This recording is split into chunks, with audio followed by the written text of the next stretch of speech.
So now that we're back, we are going to pick up where we left off, and we're going to start looking at arrays versus linked lists. All right, so we're going to keep on going here. And we're going to keep going. Today it's going to be a shorter video. I think I'm just going to stop, maybe do recursion. Depends on how far we get into arrays and how long it takes. Because I kind of want to get some personal work done later on, so in the stream. So yeah, let's get started. And this is the part of the list, or a part of the class where we're going to do a little bit of comparing and contrasting. So let's think about the usability of an array versus a linked list. Something that's really nice about an array is you get indice accessing, right? 0, 1, 2, it's fast, right? You're able to just set any value. The understanding of what is actually happening underneath the hood is also pretty straightforward, right? You just allocate the memory, however you do it, and then you can just access that and you set those values. The memory is understood based on the type that you have cast it to. There you go. Very, very simple. Obviously, some of the problems with it is that there is no literal insert. There's only write. And so that causes problems. You can't really insert a value into an array without actually writing the for loops manually to shift everything over, then put in your value, or unshift everything and write over your value if you were to delete. And so it does cause it to be a bit more difficult. Time-wise, arrays are really, really nice. It's O of 1 everything, right? If you want to write over a value, it's O of 1. If you want to get a value, it's O of 1. It's fantastic.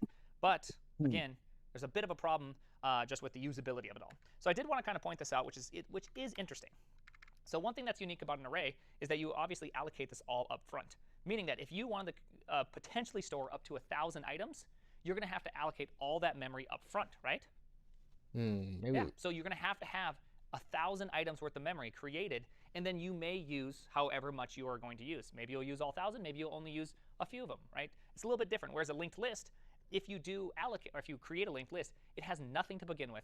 When you insert something, it only creates a single containing node. If you insert two things, it has two containing nodes, and that's it. So the memory usage is more optimized, but there is a difference of runtime cost there, right? With an array, the memory has already been retrieved. It is already there, so you can easily use what you have. So it tends to have really great performance. The constant C that is there just is smaller. Now, you could obviously create some sort of object pool, hold on to old deleted nodes, so that way you're not creating a bunch of new ones, ways to speed up a list. But still, you are creating a containing node. You're setting up links. It's a little bit more cumbersome than, say, an array.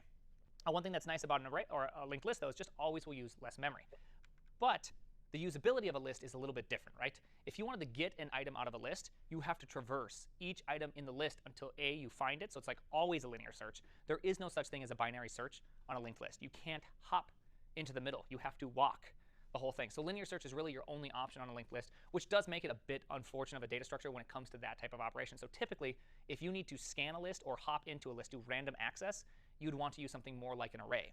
If you want to be able to just push and pop from either the head or the tail, you tend to want to be able to use something like a list. There's a trade-off. There's an intentional trade-off you should make when deciding this. So a good example of this is, say, like an async request queue.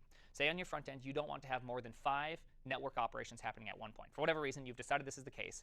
Well, then you're going to have these promises that are generated. They go off, but you only want 5 of them active at any one point. That means you're going to have to pull off the front, and you're going to have to push onto the back as new ones come in and as old ones complete. So you have this whole problem of a queue, but you don't want to be using an array if it's a really highly used one, because now you're shifting all these indices around using a JavaScript array. It's not going to perform very, very good.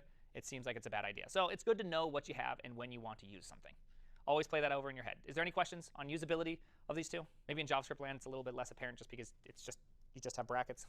How would you traverse a linked list, or would you just not even try that? So how would you traverse a linked list? Here, I'm going to go back to the code, and we'll just, oopsies, I'm going to go back to the code, and let's go to doubly linked list. So if I were to create this thing, right, I'm just going to go fast. You don't have to follow along on this one. Let's just pretend we have this My beautiful roommate thing turned right off here the light. I'm going to go back and turn that on here in a moment. Be right back.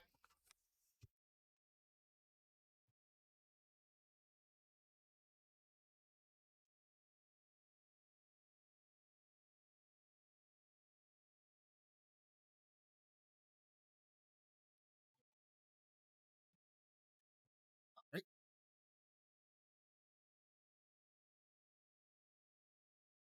And prev.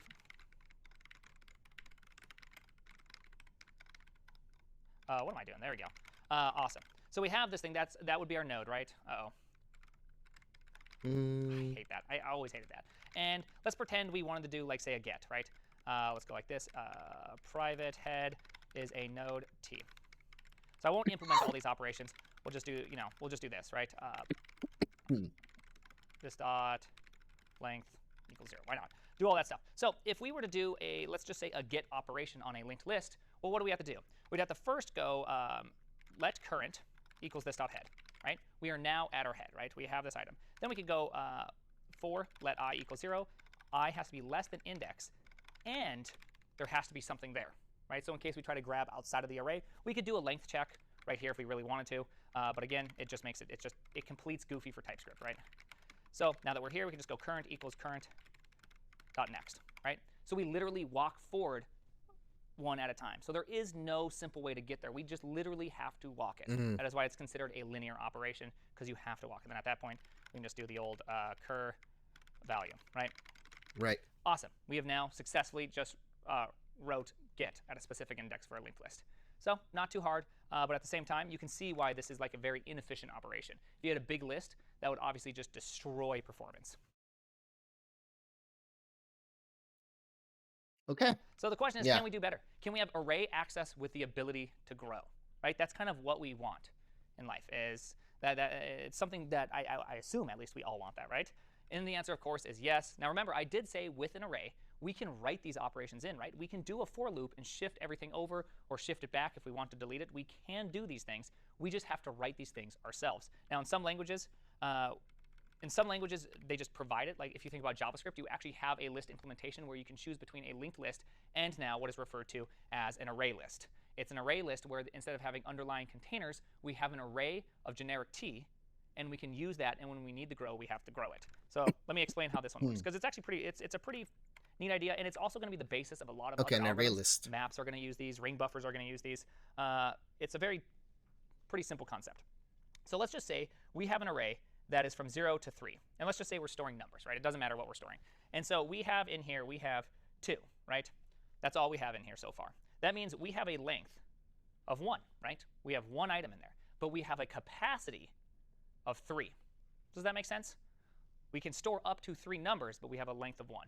So that means if we were to do a get operation, say a get with an index, well, we could do a couple things. A, we can use our length that we're kind of holding on to, that we're maintaining, as a way to say, hey, you're either accessing in or within or without of our array. So if you exceed this index, so if idx is greater than or equal to length, well, then we could throw some sort of error, whatever we want to do, right? You're accessing outside of the bounds. If you were to be more JavaScripty, you could just return undefined, right? That'd be a pretty acceptable way to do things. Okay. So if we wanted to push something, though, what could we do? Well, pushing actually isn't all that hard. We could literally have the length, which right now is set to 1, and we can say, hey, length, are you within my capacity? You're within the capacity? Awesome. I'm going to push the value in then, or right there, and then increment my length to point to the next part. So we're actually creating a push operation on top of an array. So that's what an array list is using an array as the fundamental data type instead of a node-based structure, and then doing these pushes, these pull or pops, and being able to do these operations. So obviously push is pretty dang good, right? We are just able to write that. It's pretty quick. How fast? What would be the big O of a push operation? So let's break it down. Remember, use your length, write it to an array, increment your length. What would be the runtime of that? Constant. Constant. That's right. Because none of those things depend on the input. Notice I didn't ever say the input. I only said the length. So that's not traversing the length. It's just simply using the length. And adding a number, constant. We consider it constant. There we go. Now what about pop? Well, pop is the exact same thing, right? Which can return either t or undefined, right? Right. So exact same thing. We're going to use length minus 1. We'll grab out that value. Then we can decrement the length. So yeah, this value, if it's like, say it's just we're storing numbers, it can technically remain within the array. We don't actually zero out the data. You could zero out the data if you want to, but you also don't have to zero out the data with primitive structures. If you're using a language that uses pointers, you can technically just, you can still leave them in there because there's nothing that you're actually doing, right? Unless if it's, of course, a shared pointer using something like Rust, blah, blah, blah. There could be all different ways in which you would want to clean this up. But in general, if we're just talking about a simple array underneath the hood, you don't actually have to clean it up because you are using length to keep track of what you own, right? And you only clean up as you need to. In Java land, you'd probably want to set it to null because nulls are you releasing a pointer to an object. Thus, it can be garbage collected, right? There is some dangers there, but understand your environment and what you're doing and why you'd want to clean it up or not to clean it up is always a good plan. But this is effectively an array list. Makes a lot of sense. Now, the real question you're probably asking yourself is, what happens with push when we exceed capacity, right? So if I were to push, then push once more, well, something has to happen because our length is currently equal to our capacity at the moment of push, we've ran out of room to do this. So one thing we can do is we can create a new array of some longer length. Let's say 6. Say we double our capacity. Then we could mem copy or just do a for loop and copy them in one at a time, where we actually move over all of our values. Then our length would still point right here. Our capacity now becomes 6, and we can now easily handle the push operation. So this is effectively what an array list does underneath the hood, is it contains some actual array structure and then helps you make it so that it's dynamic, that it grows. That's why you're always going to see a capacity on a lot of these more traditional structures, is because it actually is starting off with like, hey, give me a hint about how much you want to use, and that way I don't allocate too much memory, and that way you're not using a bunch of empty space. Because if it starts off by saying, hey, my initial capacity is 30,000, that could be way too much. It's just wasting a bunch of memory. So it's a game here. There's definitely a game you have to play in which you want to be as, use the least amount of memory, but do the least amount of growing operations. And so then pop obviously would act. I've never seen a data structure that actually reduces its capacity once it reaches a certain point. I guess you could if you had to be very, very efficient about memory. Say you're using an extremely low memory device. You could do that, but I've never seen that personally. Okay. So there we go. That's the effects of an array list. But let's think about it, because we've only covered 2 operations, push and pop, which are stack-like operations. What about queue-like operations? Q or NQ and DQ. Well, if we were to do that on an array list, if we were to take this and say we had the values 2, 3, and 5 in our underlying array list, we have a length of 3, we have a capacity of 3, and we do a NQ. What's going to happen? Well, first, we're going to have to grow our capacity, right? We're not able to actually sustain any further items. So let's say we grow our capacity. Awesome. Our capacity is now 6, right? And so now we can insert at length, correct? Because our length is 3. So it's actually pointing at the empty spot. Awesome. We can now insert. Well, I guess that's for a push. For an NQ, we're going to push it right here. Well, what's the problem here? The problem is actually quite simple. You can't just write. This is an array. If you write, it writes over the value. So what are you going to have to do? You're going to have to start here and go move over 1, move over 1, move over 1. Now we have created a spot in that position for you to be able to insert into the array list. And so that's why often you'll see people getting up in arms about using insert into the front of a list, because if it's an array list, you have to do an n-like operation and actually shift over all of your underlying values, and they're very, very not performant. And that's why you see people liking, say, queues with node-based items, because you can do this in O of 1 operation, not O of n. So exact same thing with a DQ as well. If you do a DQ, what happens? Well, a DQ, you're going to have to literally shift over every single item, and you can write over, DQ, you go and then you're get going to an have ice to shift cream. over this direction, right? And now you've just shifted everything back, because you want to be able to do get 0, and you want to expect the 0th item to be an item. If you don't do that, you have the first item being an item, and then the 0th item being one you've either already pushed or a value you've already cleaned up, which is going to be fundamentally wrong. And so this makes array lists really, really bad with NQ and DQ, but really, really good with push and pop, right? You see why this is the way it is. And you could effectively say that as long as you're pushing and popping and you reach some sort of stable state, you're going to have O of 1 performance pushing and popping. It never has to grow the array. It never has to do anything. It's just very, very contained in a certain capacity. Awesome. Same thing applies, obviously, to the middle of a list, just in case I didn't cover it. If you said, hey, delete at the 5th index, everything beyond the 5th index needs to be shifted down. So those are O of n operations. All right. Let's see, did I miss anything? I don't think so. Running time, yep, we talked about all the deletion / insertions. They're the same thing, right? If you insert, you have to shift everything over. If you delete, you have to shift everything over the other direction. They're pretty straightforward. I think I'm going to skip the implementation on this one, just because it is, again, a very lengthy implementation, and it's not very hard. You see the for loops you have to do. You go to that index, and you just have to shift over values. Not too hard on this one. There we go. So which one is better? That's not very helpful. Which one would you rather use, an array list or a linked list? You haven't made your observation depending on the It's like situation. you guys know the thing. It should always be it depends, right? It is always it depends. Whenever someone asks you that in an interview, say it depends. It depends on the situation. That's why I always do so terrible. I emotionally do so terrible at Google interviews, because they're always like, let's say we're inserting and removing millions of items. And I'm like, well, you don't really, you're really doing 100 million items on a single machine? Are you really doing this? This already seems so not even feasible. Let's talk about why you're doing that. Like I already lost the battle. It just seems so fake. But experientially, it depends. If you're pushing and popping from the end, well, either a linked list or an array list can work quite well. You get a little bit more conveniences, because often with an array list, you also have, like, say, angle bracket accessing. You can have that with a linked list, but it doesn't often happen. But at the exact same time, you have random access with an array list. Give me index 3. Oh, that's constant time. That's really, really good. But you do not have a remove from the front. So it is definitely a trade-off. There's definitely a trade-off graph somewhere on there that you have to be careful of. Getting sucks on linked lists, removing from the front sucks on array lists. And so, long as you can explain that to your interview. Okay, so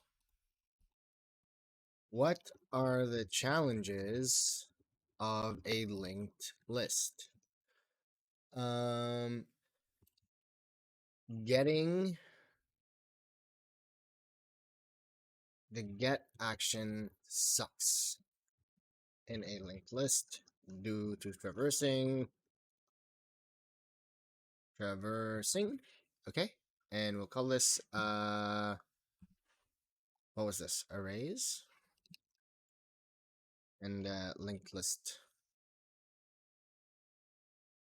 Okay, and then what are the challenges with array lists? You can't remove from the beginning.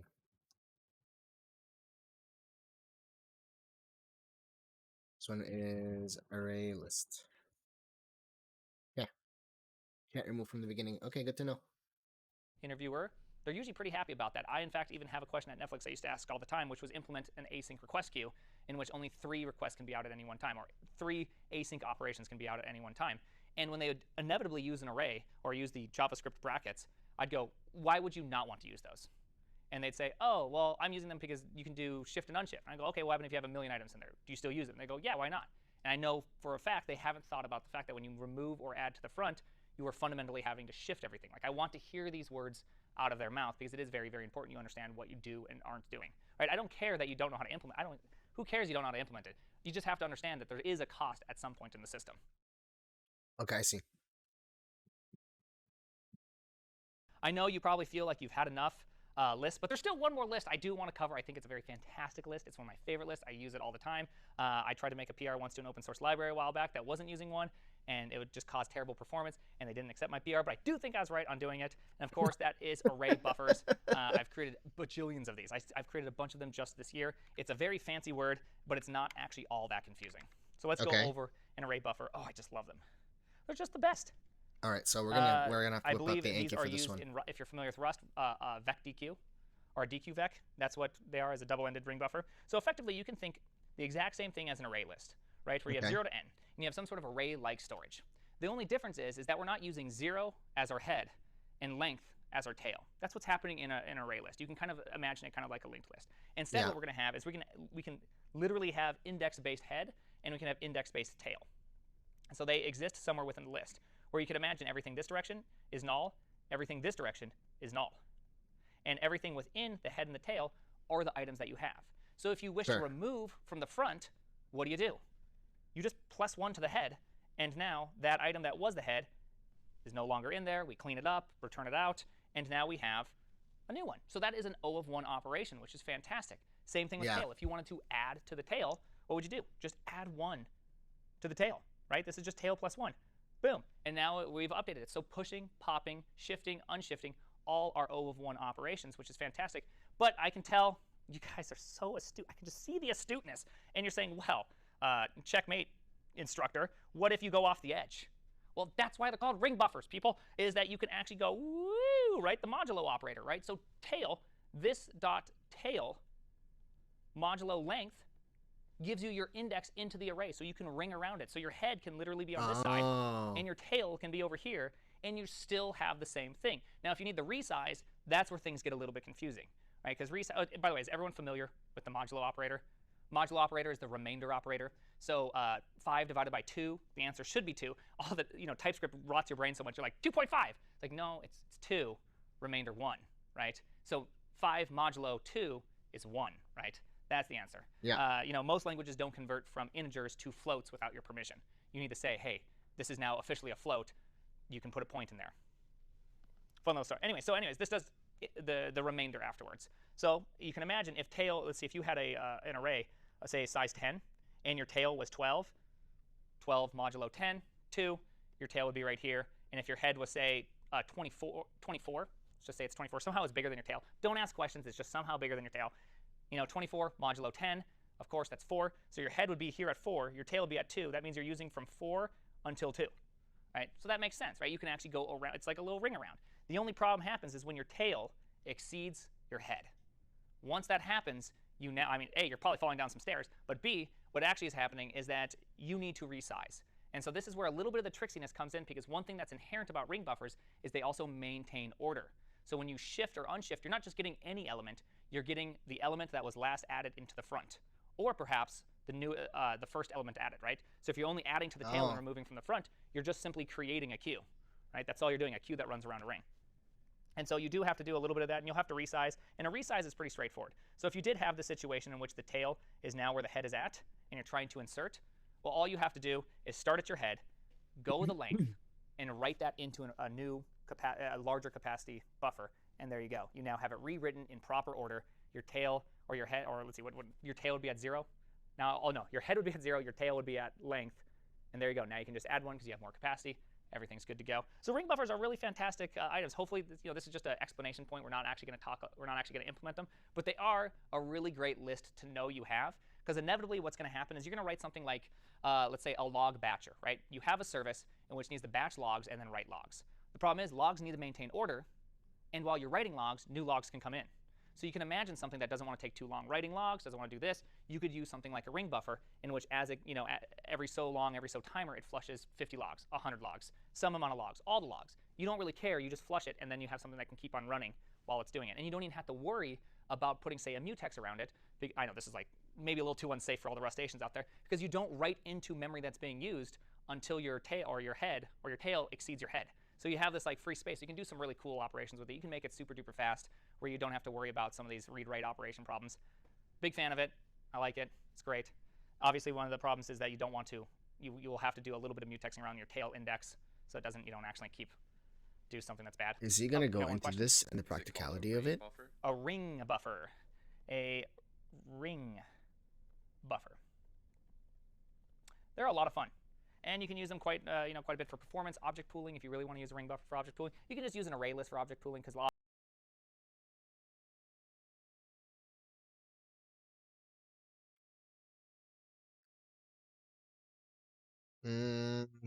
So what is an array buffer? So like the thing is, do we go into this later on? Maybe then I will wait until we see recursion, quicksort, doubly linked lists, trees, tree search, heap. This one is gonna have to. Oh, that's not bad. Heap, graphs. Maybe then he will show us later on. What is it? It is also known as a ring buffer. It has a tail and a head within the range of the array, using the equation this dot tail modulo length to determine the size of the array within the buffer. But what's going on here? How did he say that it was going to figure out the head? Okay. The advantage of this is that it makes pushing and popping a constant operation. It doesn't have to do much in terms of shifting the stack, like arrays, and it drops the memory of the rest of the array that is outside of the tail and head. It also maintains order. Maintains order. Drops it.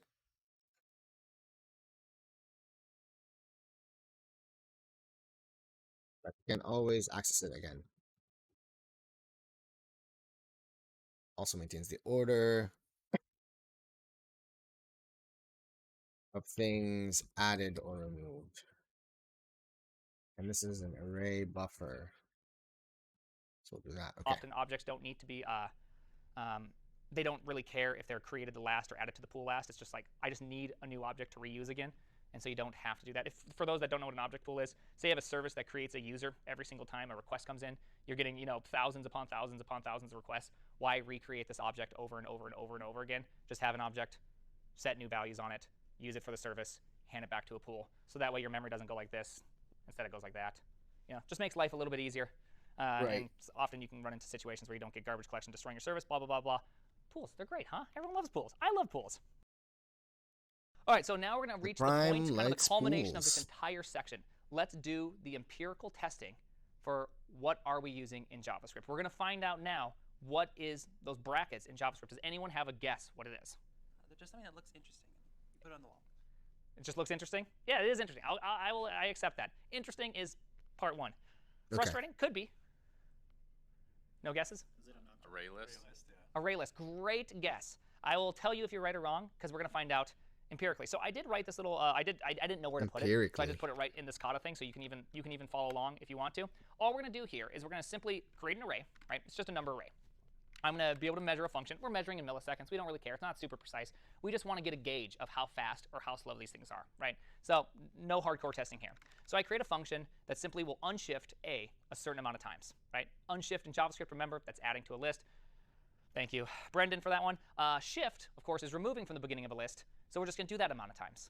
We have push, exact same thing. Pop, exact same thing. So hopefully we all see exactly how that works. Very, very simple functions. Just push, pop, shift, unshift a number amount of times. Lastly, we're going to have get based on index. So just in case it is a linked list underneath the hood, if we were to get progressively larger indices, we should see a slowdown that keeps on. We should see a linear slowdown, right? So then I create this thing, just some little, some higher order function nonsense. I can push it. I can create something that will just have the same function that calls push with the same count every time, right? So I can call it over and over again. I don't even know why I did it this way, but it just feels like it was a great way to do things at the time. I can't even remember what code comes down below. Lastly, we're going to test with 10 elements, 100 elements, 1,000, 10,000, 100,000. A million. Whenever you're doing performance testing, a little tip is you should always do a stepladder type approach. That way you can see how it grows. You can really actually run, like, say, a linear regression and say, hey, this is kind of more what I'm seeing right here. It doesn't always work exactly. Right, so there you go. So you can see for every test I'm going to do, I'm going to push in the value, and then I'm going to do a get at the last element. So if indexing is linear, we should see a slowdown as the array gets bigger, correct? Right. Correct, right? It should be 10x slower effectively every single 10x times some constant. Pushing, exact same thing. We're going to push 1,000 items after growing it to a certain length. So first we're going to grow it to 10. We're going to grow it to 100. We're going to grow it to 1,000, 10,000, 100,000, a million, 10 million. And then at each one of those points, push in 1,000 items. If push is based on the amount of items within the array, we should theoretically see a slowdown that happens. Right? It should be linearly getting slower at every single step. Same thing with pop, exact same item. Same thing with shift, unshift, and the exact same thing with shift. If any of these are linear based, as we increase the size of our array by a factor of 10, we should see a great slowdown in any of these. And so that way we can kind of test all the operations, and at that point we should be able to empirically know what type of list are we using. All right, let's do this. Source. I did it in TypeScript. npx ts node. So what do we see here? Well, notice that get really didn't matter the size of the array, right? It was always super duper fast. Push didn't really matter. Pop didn't really matter. Unshift, you'll notice it just got really, really slow. We're not even done yet. It just got horribly slow at some point. And so what are we seeing here? Well, we're seeing all these effectively constant time operations. And there we go. Awesome. And we're seeing shift and unshift grow. It actually looks like it's effectively a 30x growth or something like that. But we'd call that a linear growth. I would call that a linear growth at that point. 10x the array, something like 10x to the time it took to run. And so let's just write that out. So if get is O of 1, if push / pop is O of 1, and unshift appears to be something like O of n, we were correct in saying it's probably an array list. Right? That is effectively what we're seeing here. We're seeing instant access. We're seeing instant pushing and popping at the end. We're seeing linear shifting and unshifting, or in QDQ. And a reason, of course, we can now reason in our head the exact reason why. Underneath the hood, what is happening? 0 to n. You're shifting over n elements, however that many is. I had 10 million at one point. That should take a long time. If I had to do that 1,000 times, you can see it took multiple seconds on my computer just to execute. That's Right. a real problem, right? Right. So hopefully this was actually a cool moment. I was really hoping that this would kind of culminate in a cool moment where we really understand all the different types of lists there are, and then we can empirically look at something in which we don't even know what the execution is, but we're able to suss out likely what it actually is underneath the hood. And so, was I correct in saying that what happened if I told you const A is not an array? Yes, Morpheus, the answer is it is definitely not, and it is an array list. Awesome. I hope everyone's awesome. I always was very curious why they didn't use a double-ended ring buffer. I'm sure there's a great reason why. I just don't know why, but I'm sure there's a great reason why that doesn't happen. All right, is there any Double-ended ring questions at this buffer. point? Because I feel like it's a good. I think the next slide is actually, yeah. Anything unclear? We're kind of ending the list section. You know, One question, the unshift and shift was exponential, right? I wouldn't put it as exponential. I'd put it as linear. Linear, yeah, sorry, linear. So, Oh, sorry. Let me rephrase the question. Shift and unshift was exponential. No, it was linear. Sorry. Keep going with the question. Just so. it's a linear, right? The shift Yeah, and shift, okay. it's linear. So, what's the conclusion? The question was that an array or not, right? Yeah, wasn't an array or not. It's not an array because it's growable. You can push and pop. It actually has a notion of an ending and a beginning. Those are all very, very different from what you would get with an array. An array does not have a capacity versus a length. An array is contiguous spot of memory, or a static array is what people often refer to them. They refer to a linked or array list as dynamic arrays, things in which you have these extra operations on top of it to be able to kind of accordion it according to what you need. It's Right. not an array, but Look, Mom, no hands. That's a good array mustache. Thank you, list. look, Mom. array list. Yes, and Welcome to the kicker, stream. obviously, is this right here. So for those that don't know, you asked if it's not an array, what is it? It's an array list, because we do get all these sweet operations, but we don't get this. But Sorry, it does I was paying provide attention to growing. what was happening It does on provide the screen. the ability to push and pop at the end. It's keeping track of a lot of extra things underneath the hood. Therefore, you can just call this is a dynamic array or an array list. It is 9:36 What about p.m. here. slice? Good evening. Slice, well, slice is just a copy, right? He might be trying to say splice. That might be the confusion here. So slice is effectively when you do a slice on an array. And you're How's doing your it from, evening going, say, or I morning? to J. You're just saying like I want to copy from here to here, right? Starting at I up into but not including J. So that's effectively just like a mem copy, right? So that's a linear operation. All it's going to do is just take that amount of memory, copy it to a new location, hand it to you. There you go. And so if you're using an array list underneath the hood, you could effectively copy that. You could create a copy method, right? Hey, create a new array, copy all my elements in, and then take all my state, and there you go. We have two lists, two separate copies, and now you can adjust them, right? So that would be a slice. Is there a way that's not Not good, not bad? A slice and it's Great question. Actually, I made a YouTube video just recently with, by Nothing the way, exciting YouTube, happening? I'm almost at 100,000 subs. Oh my goodness. No, anyways, sorry. Hit that notification bell. I've never said that. But there is actually this one thing that I really hate. I've made a video on it before. Is that there is actually these things that are. It depends on what you mean by a copy. And so let's look at this. So if I go const a equals new uint 8 array, and let's create a 10 big, right? And I can go Right. a0 equals 5, a1 equals 5, a2 equals 69 for the memes. There we go. We've appropriately done all the memeing. There we go. So now if we do No, this, still and we trying go to digest the const Thai b food. Oh, equals nice. A dot slice. What did you say have? 0 to 5, and I go b3 equals 5. If I look back at a, notice that 3 is not 5. We have done a deep copy, if you will, of the data. Does that make sense? Now, here's where things get. Hold on a second. So the first array was 5569. Then he made a second from 0 to 5, and 3 was 5. Why did that change? Const b is a dot slice from 0 to 5. Great. Const, let's call it a buff, equals buffer alloc, say 5. We're going to create a buffer. This is a node. Is this Python? No, this is, I think, TypeScript. Because the rest of the course isn't TypeScript. Here's the best part about it, though. Instance of uint8 array. It is a uint8 array. But So by even TypeScript definition, it's a uint8 I don't know array, if correct? JavaScript has a Now, uint like this, array buff dot, I think it's set. object. Let's see, what is it? Oh my goodness, what are you? So I don't know right? I what always forget he's these writing things in right now. Top of my head. What are Kind you? of There machine we go. learning Write Vim. uint 8. There we go. Let's write uint8 at position 0, 5. And then it's going to say this. Hey, the value offset range, blah, blah, blah, blah, blah. Oh, I had it backwards, of course. Write value 5, offset 0. You know, Node has always managed to be backwards on all the APIs, I swear. Yeah. If we write out buffer right now, you'll see Bad mama, it has 5 in something that first spicy position. noodles. Awesome. So let's do the exact Spicy same noodles, experiment. Const buff2 equals buff slice 0 to 5. It's always nice having go a little buff bit of spice 2. in your food. Right. Oh, let's go like this. We can go. There we go. And then just put a buff2. So I'm going to go buff2.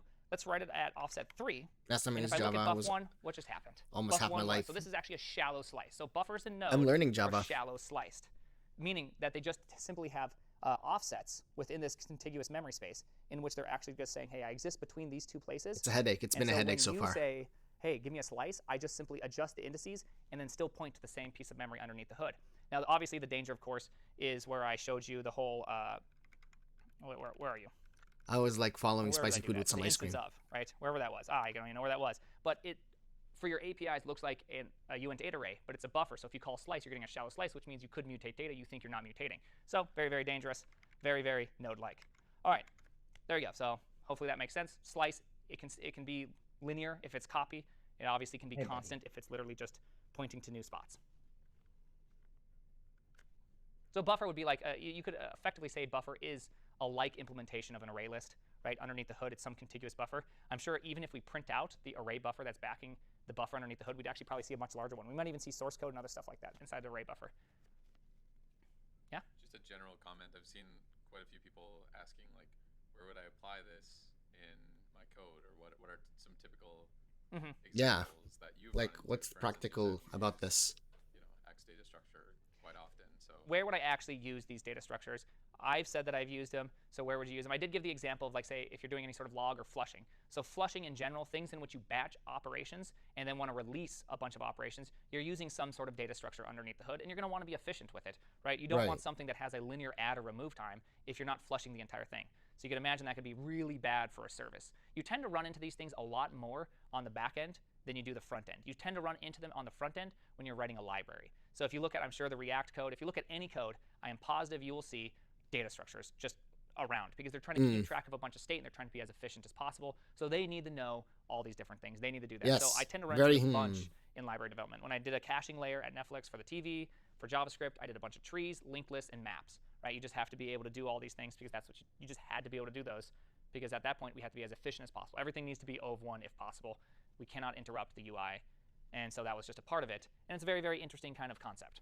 So that's where I tend to run into it is more backend or library dev.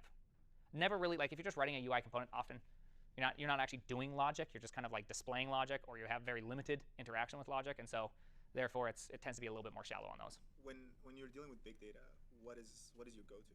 So I don't deal much with big data. I'm not the best person to answer that one. I use Hive. Hive does a bunch of really sweet things. And so and my Hive experience is like select star from. Okay. So just. And then I eventually write some joins. It can't compile. Then I go to my data scientist friend and go, help me, please. I'm poor in Hive, help. And then they help me, and then I get answers. And so that's what I usually do at Netflix, at least. All right. So, but big data are often applications of these principles over, say, a map and reduce. You have consistent hashes. You have to map things to specific computers so that way you can run medians fast, blah, blah, blah. Like, they're all applications of these algorithms, but ran distributively. And that obviously is much harder. Kafka is just a queue, but it's like a much more complicated queue. And so now that you fundamentally understand what a queue does, you can imagine what Kafka does, except for you have to somehow solve this whole in-order, async, multiple computer problem, right? So it's just a distributed queue. And so it does help you visualize what's actually happening on the other side. And I think it's good for you. I think it's really good to understand these things. More of this. All right, let's pause here for a moment. Chat.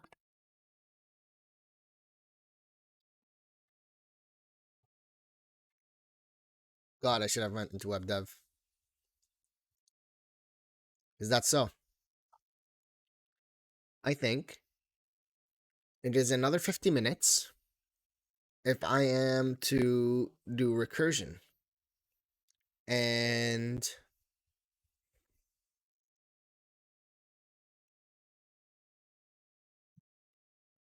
maybe I will do recursion. But I don't think there's HTML layer for C. I'm not really sure actually about that one. I wouldn't really know. Have you been working with C for a long time? What do you build? Story. Don't use regexes. Let's start with recursion. All right, I think we should probably continue Don't use on regex. from here. Regexes are just graphs 25 underneath plus the hood, years now. Oh shit. and traversing is the characters in which go through that. So there you go. Graphs are literally there. All right, so we're kind of getting into the next part of recursion. If you So what don't do you do understand recursion, you can always Google it. Though I did find a bug in recursion. Are you ready for this? So if you don't get the joke, if you type in recursion and you hit enter, Google will say, did you mean recursion? And oh my goodness, I can't see my mouse due to 4K. And if you click it, it'll say, do you mean recursion? And you keep on asking, it does it forever. That's like the joke, right? But if you misspell it and it says search results for recursion, it actually doesn't do the recursion joke. Look at that, I busted Google. Anyways, I thought that was no. discovered it like 2 days ago. Just So, doing 'cause I engine mistyped stuff. recursion. Anyway, so that is like the most visual way you can look at recursion. It's something that keeps on Just doing engine stuff. Like V8 engine stuff, or like what sort of engine stuff? calling itself over and over again. In this room, how many of you are familiar with recursion? I am. Okay, we got a couple no's, couple yeses. I even had a hand back in the production staff. I was like, oh, I got it. That was awesome. How about Twitch chat? All the chats, front-end masters chat, how are they? Pretty good. 1 if you don't know recursion, 2 if you know it. Because I'm just curious Skip ahead a bit. how much, like what is that? I don't even know what like the average understanding of it is. I would say it's split. Split. Okay, Split. recursion is one of these topics where you literally just, it's super hard. Definitely more 2s than 1s. Very but nice. Okay. There are quite a few. On ones. Unity and So Unreal. we're gonna go over it either way. Even if everyone in here understood it, someone doesn't understand it. Recursion was my personal hardest Even one. have a 1.5. 1.5? 1. Really? I've met very few 1.5 understanders, right? Because either you get it or you don't get it is how I've generally kind of found it. So the simplest way is a function that calls itself. So you make And this game keeps devs' happening lives until it reaches something easy known then. as a base case. At that point, the function no longer calls itself, and it's able to return out some value or do some operation or do something, right? And so that depends on what you're doing with recursion. In JavaScript, you'll also do things like async recursion, where you call a function that needs to do something, comes back, then you can call a function that needs to do something and come back. You can Am I build a understanding walking that file correctly? tree with async. I'm trying to make it function harder for them, but would I be fail An constantly. example of async recursion. Very, very similar, though it's not quite recursion. You want to watch Recursion the is hard. It gaming is world honestly the burn hardest topic for slowly. me to get over. I found it to be extremely difficult. And so we're going to go over 2 things with recursion. And what I'm hoping is that by the end of this, you'll feel very natural with recursion. You'll feel like, okay, this actually isn't all that hard. It's actually pretty straightforward. Don't feel bad if you don't get it. It's just one of those things that it feels trivial when you understand, exceptionally complex when you don't. And well, it's hard. So we're just going to do it. So the simplest form of recursion is this right here. You would know this as like a sum, right? So if I said sum the numbers between 0 or from 1 to 100, you'd be like Gauss and say, well, n times, and I'd say, no, sum it. And that's what we do. And so this would be an example of summing it. What's I was exactly advised happening here, we're going to also write out everything that's happening avoid here. But you can regular see, I have a expression. function foo that takes in a number. The base case, of course, is when we're equal to 1, the sum of 1 But it's is just 1, too convenient with we know Java. it. We could technically extend the base case for as long as we know the sums, but this is just the generally easiest way to think of it. So when the number is not 1, we are going to add the number itself. But I try not to. I plus try to concatenate recall instead foo of with 1 use less the than its replace current number. method. So it'd be 5 to 4 to 3 to 2 to 1, and there we go. Now, we're going to draw what's happening here because there is this whole problem. Now, one thing I really did want to highlight, I'm going to say this like 5 more times. I'm positive I have it in my slides like 5 more times. But base case is Although it's extremely handy to know important. for my Always Vim think clearly editor. what your base case is. If you don't know your base case, recursion is extremely hard. If you know your base case and you can make it clever, recursion becomes exceptionally simple. So good things to understand. Right. So let's go over to here and let's create this Concat and beautiful. replace. Yeah, so string let's just walk through methods, exactly how it right? works. So like Java has a replace method, which is regular expression.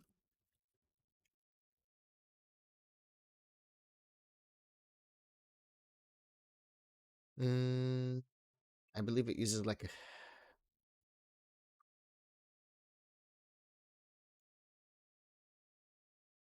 oh, it just returns a new string. It's not really regular expression. Oh yeah, I stumbled upon these when I did the year of C#. I see. Yes. But instead, I just try to rebuild my string. I try to concatenate it. But I guess my understanding of the replace method was wrong here. JavaScript replace JavaScript. I think is the regular. Yeah, there we go. Okay, JavaScript. I had my Java and my JavaScript backwards. The replace in JavaScript is regular expression.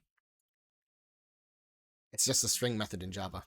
So in our function, I'm just going to jump back here for a second. We have this. So I'm just going to write it in some pseudocode, Yes, make it sir. really simple, and then we're going to actually go through exactly what is happening. All right, so it's going to look something like this. We have foo n, which is a number, and if n equals 1, then we're going to return 1. Else, we're going to return n plus foo n minus 1. Now, for all the QAs out there, all the feeling of QA, you're like, well, what happened if I pass in 0? We're only concerned with 1s or higher, okay? Don't do that. Don't break this code.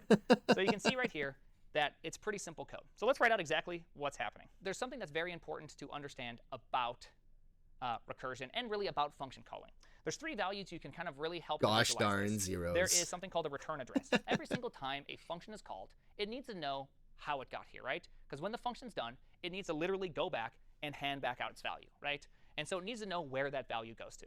Another important part, of course, is the actual return value, right? I need a value that I could return. Now, in more traditional languages, they compile a lot of these things in. There's a lot of sweet optimizations, blah, blah, blah, blah, blah. But what matters is that they have to make kind of a space for it, right? And then lastly, we have our arguments, right? That makes sense. We have to pass things into the function. So every time you call a function, this is kind of roughly some memory that is put into your system, we'll say.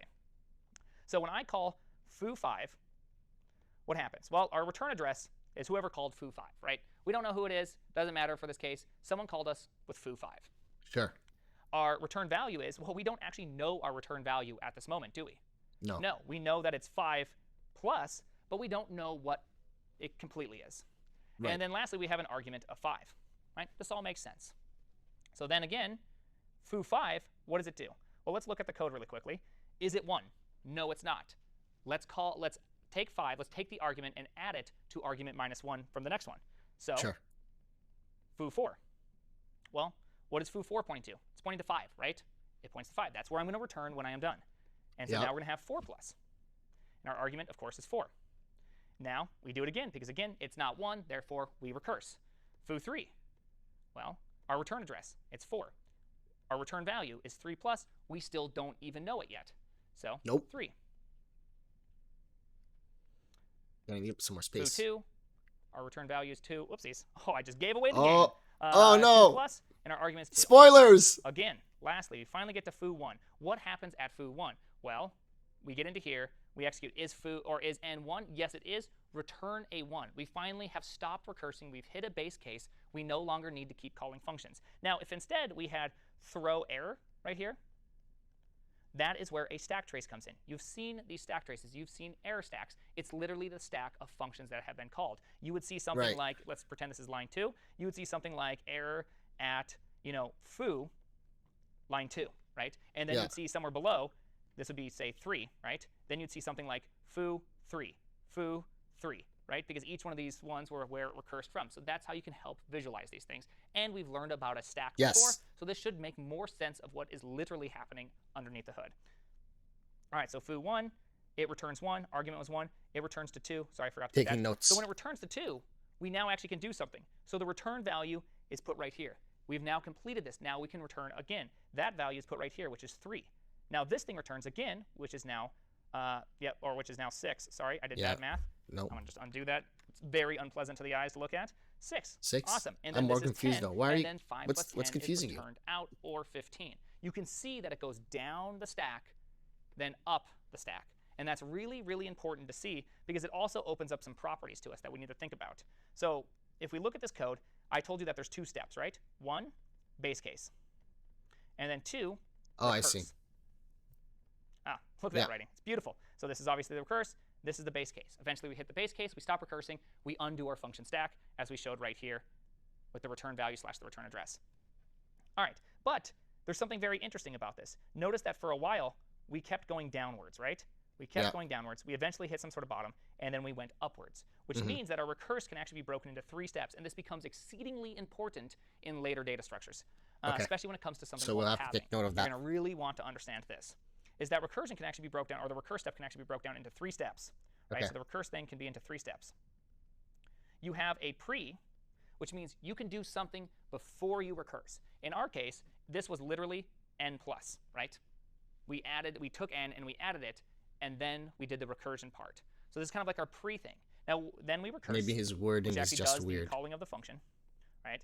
And then there's actually an availability for some sort of post operation.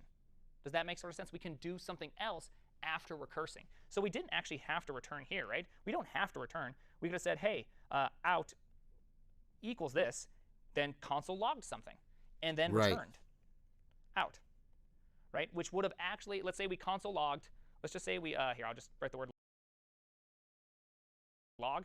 If we would have logged out n. So we're going to say, we're going to call this, we're going to tag this with recursion.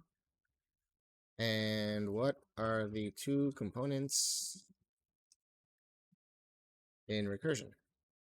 You have one, your base case, and then two, your recurse, right?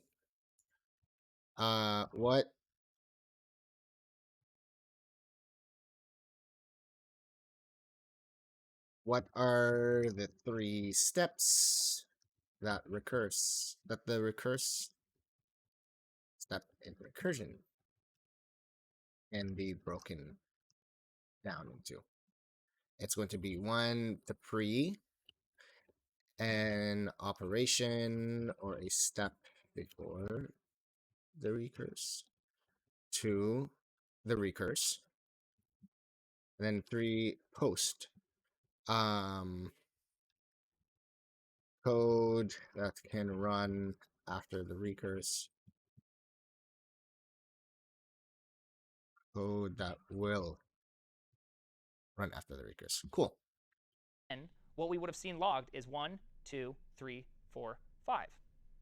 That makes sense because we did it post, meaning that as we recurse, we did the pre of adding, we went into foo4, we did the pre of adding, we went into foo3, we did the pre of adding, we went into foo2, we did the pre of adding, we went into foo1, we did the post of logging, which is logging out 1, we returned it back out to 2. 2 did the post of logging of 2, returned it back out to 3. 3 did the post of logging of 3, returned it back out to 4. 4 did the post of logging 4. 4 returned to 5. 5 did the 5 of logging, and then boom, we're out. We're done, right? So you can see these three actual breakdowns, and you may not actually use them, but they are extremely important to have in your head because they're very, very valuable. Wait, we need to go back for a moment. So I want after recursing. So we did n plus. Yeah, okay. We did the recursion So we need to part. start from here So this is again. kind of like our pre thing. Now then we recurse, which actually does the calling of the function, right? And then there's actually an availability for some sort of post operation. Right. Does that make sort of sense? We can do something else after recursing. So we didn't actually have to return here, right? We don't have to return. We could have said, hey, out equals this, then console logged something, and then returned out, right? Which would have actually, let's say we console logged, let's just say we, here, I'll just write the word log. If we would have logged out n, what we would have seen logged is 1, 2, 3, 4, 5. That makes sense because we did it post, meaning that as we recurse, we did the pre of adding, we went into foo4, we did the pre of adding, we went into foo3, we did the pre of adding, we went into foo2, we did the pre of adding, we went into foo1, we did the post of logging, which is logging out 1, we returned it back out to 2. 2 did the post of logging of 2, returned it back out to 3. 3 did the post of logging of 3, returned it back out to 4. 4 did the post of logging 4. 4 returned to 5. 5 did the 5 of logging, and then boom, we're out. We're done, right? So you can see these three actual breakdowns, and you may not actually use them, The return but they is are important, extremely or important to have else. in your head because they're very, Or else very you will valuable never when it comes to leave that. the And loop. so I wanted to really make sure we hit home on this because I do feel like this is something that can be a bit confusing. You may not even realize you have that tool How do you stop in your toolbox, infinite and you could be recursion? recursing. You know, friends don't let friends recurse without their toolbox. It's just a phrase we've all said at least once in our life. Does that feel Forget pretty good? your Everyone feels like return. recursion is a bit more clear, though you may not know how to use it. You can kind of hopefully see it a little bit clearer. We're going to rely a lot on recursion coming up here. And so that's why I wanted to do this, is it's really hard to do a tree without some knowledge of recursion. It's hard to do a graph algorithm without some knowledge of recursion. You don't have to do, not all algorithms on graphs require recursion. Dijkstra's shortest path, you don't have to do recursion, right? You can find the shortest path in a graph with non-negative weights if without using recursion ever. So it is possible, but you know, it's hard. Anyway, so this was the simplest way to do recursion, but it never Sometimes helped it's me. just the I simplest of genuinely cards felt that like I help you the never was most, really able that to help you grok remember the best recursion things. Seeing this, it feels too simple because part of my lizard brain says this is too simple. Why not a for loop, right? Like I can't understand why you wouldn't use a for loop. I can't grok the need of it. I can't really see it. It just was really, really hard. So big mistake of recursion. Solid base case, then recurse. Just remember that, please. It's so important. Holy cow! All right. So we're going to walk through the problem that truly helped me understand recursion. And this is actually a pathfinding algorithm on a graph. But don't worry, we're not going to do all that fancy stuff. We're going to break it into something that's really digestible and really easy to understand. So is everyone ready? Very, very excited? I'm very, very excited. Oh, I can't wait. Pathfinding, yeah. Let's go back into here, and let's create a new file. Let's zoom in twice, because zooming in twice is the best type of zoom. And go up to the top. And so what we're going to call this thing is the maze solver. Oh, man, that was just the worst E ever. Solver. Aren't you happy I don't have terrible handwriting? Imagine this classified terrible handwriting. I always thought, like, oh, man, because we had one professor that just, you couldn't tell if he was drawing an S or a 5. And you're like, is that a 5 or an S? And he would just never tell you, and he drew them from the same way. And someone finally asked in class, and it was very, very funny, and everyone knew what they're saying. Anyways, All right, so let's talk about a maze solver. So what we're going to have is we're going to have a list of strings. We are going to be You could imagine pathfinders. this. You could actually read this out from a file. We're not going to read it out from a file. Instead, we'll just have an array passed in. And this list Sure. of strings is going to contain some characters. The first thing it's going to contain are pound signs. It could be asterisks. It doesn't really matter. These are walls. You cannot go through a wall, right? This makes sense. At some point, it's going to also have an ending, right? The ending, of course, is where we want to get to. There we go. Look at that. We already have the first row done. The second row we'll make really easy. I intentionally made this maze very, very simple. And the third row, we could have a start. There we go. Let me just finish this off. Okay. Why does he not just do zeros and so one? we're Oh, never humans. mind. We're awesome. We look at it and go, oh, dude, you just go like that, man. It's just that simple. Well, you can't do that to a computer. You can't just go, well, look at that. Oh, I mean, maybe with DALL-E. I don't know. DALL-E, you say things to it, and out comes images that are crazy. So maybe you can do it these days, but for our sake, you can't do it.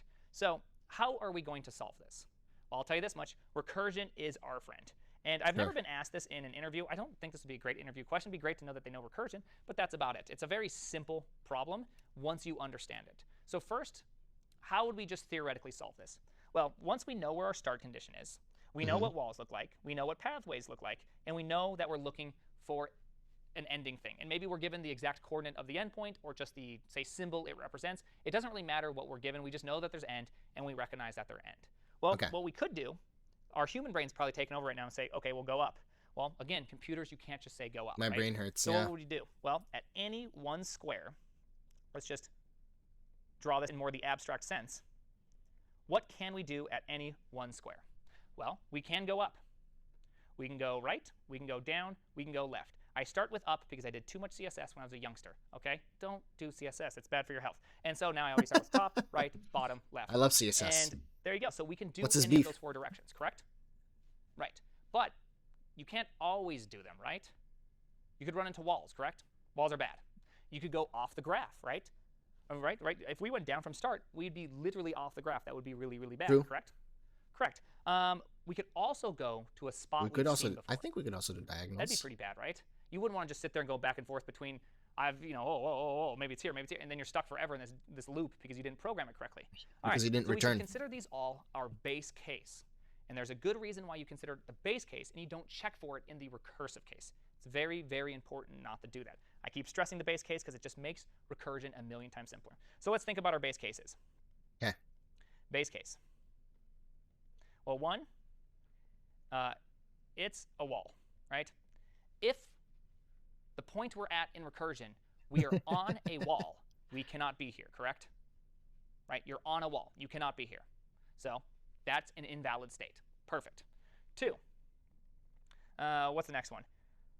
I feel like there's 4. Now all of a sudden I'm confused. Oh yeah, off the map. Right? Yeah. If somehow you're in a spot that's not on the map, you have to return, correct? Yeah. That makes sense. 3, it's the end. Right? Because if we make it to the end, we are done recursing, right? That is our actual goal, is to make it to that point, correct? True. Awesome. And then 4, if Don't want to step back. we have seen it. This part is very, very important. Have you seen this tile before? If you have, you also don't want to be here, right? We don't want to visit anything twice. So that's really the base cases. And then the recursive cases is simply checking every direction, is it not? So the recursive step is actually pretty simple. Just go all 4 directions. The base case. I'm going to pause here for a moment and run to the washroom, and I'll just run a 30-second ad.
All right, I am back. Is really, really simple. Can't be any of these places. And that's it. And so when you put these two things together, when we program them, it actually becomes very, very easy. All right, so I believe at this point I said, hey, hopefully, oh yeah, let's implement it. Yeah, let's implement it. All right, so is everyone ready to implement it? So in the Kata machine, we can actually implement this. This is one of the things that I put in there. So if we go to our day 1 and go to maze solver, it is right here. So this is what we're passed in. We're passed in a maze, which is a list of strings. All right, so that's exactly like that, correct? Awesome. We're passed in what a wall looks like. Hey, this is a wall, so we now know what a wall is. We're passed in our starting point. Awesome, we now know where to start. And last, we're passed in an ending point. We know where to end.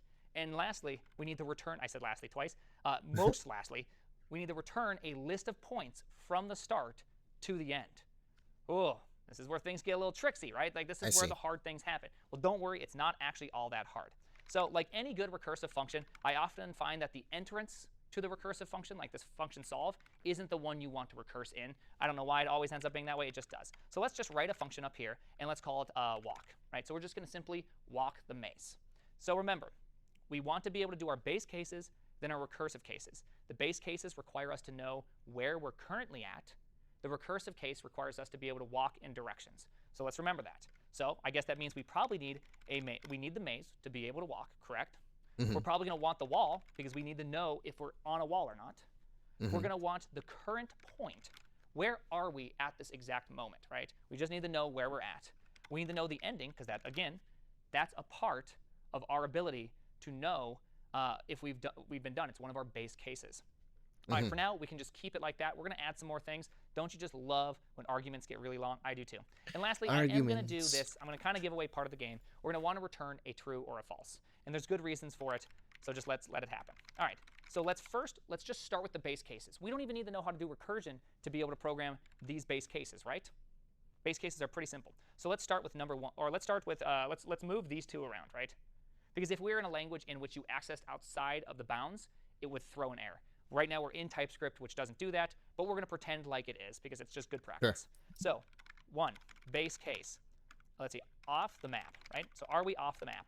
So easy check. We can go current.x is greater than, or let's see, it's less than 0, or current.x is greater than or equal to maze first row. It's a square, right? It's a square. The maze is a square. So we can just say, hey, your first row's length, right? That's what we're grabbing out of here. Because remember, whenever you're doing 2D arrays, you actually traverse the columns, then the rows. It's backwards, unless if you draw it tilted 90 degrees. So just fun little fact. It just makes it easier, because then you can print it in order as well. All right, so that is a base case, correct? Well, we also need to do this for the y case, correct? We need to be able to also check our y condition. So I'm going to go to the end, and let's do another or, and let's do the exact same thing again. Let's go if current.y is less than 0, or current.y is greater than or equal to maze.length, right? That's how many rows we have. There we go. Awesome. There we go. So we have our first condition. If we run into this condition, we return false. This is not a place we should be looking. Great. Okay. Whoopsies. What's our second one? Our second one, let's find out. It's, are we on a wall? Okay, that's pretty straightforward. On a wall. I normally don't comment to code as simple as this, but for the case of us walking through from pseudocode to actual code, I'm trying to make it more concrete. All right, so if current, let's go like this. Let's go if maze, current.y, current.x, I know, don't you love, it's just beautiful that way, is equal to the wall, well, we've just got done. We're on a wall. We cannot be here, right? We've recursed into a spot we're not supposed to be. Return false. Our third condition, which is, are we at the end? Okay, well, this should be pretty easy. If current.x equals n.x and current.y equals n.y, well, guess what? We're there. N.y actually sounds like a word. I don't know why that is. It almost sounds like endonym. I just kind of got in there, got my head there for a second. Anyway, so if we do get to this point, we have successfully found the end. Great success. And now we're done recursing, right? Yay, our base case, we're done. This is awesome. It looks a little bit like but we do have one more condition, which is scene. How the heck do we do a scene, right? Well, we could mutate our points to have a true and false on them, but then now we have this weird type that's both a point and a Boolean, right? It's kind of weird. Maybe too much information on that single type. So what we can do, and one of the beautiful parts about recursion, is that we can have a beautiful Boolean 2D array. Here's every position that is possible. False if we haven't seen it, true if we have seen it. All right, awesome. Look at that, just made life easier. So if scene, current y, current x, then guess what? return false. We don't want to be here. We don't want to keep recursing on places we've already been. It would. Okay, let's just stop here for a moment.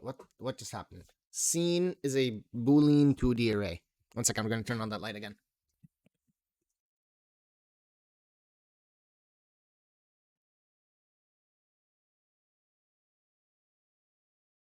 Okay.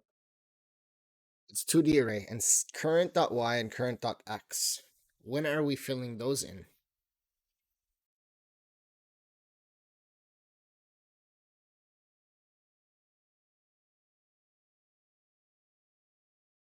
That means you'd get into an infinite loop. Effectively, you'd blow your stack eventually. So you don't want to do that, because you could imagine, even in this situation, if what we did is you could imagine a situation where you get down a corridor, something like this, and we went in CSS order, right?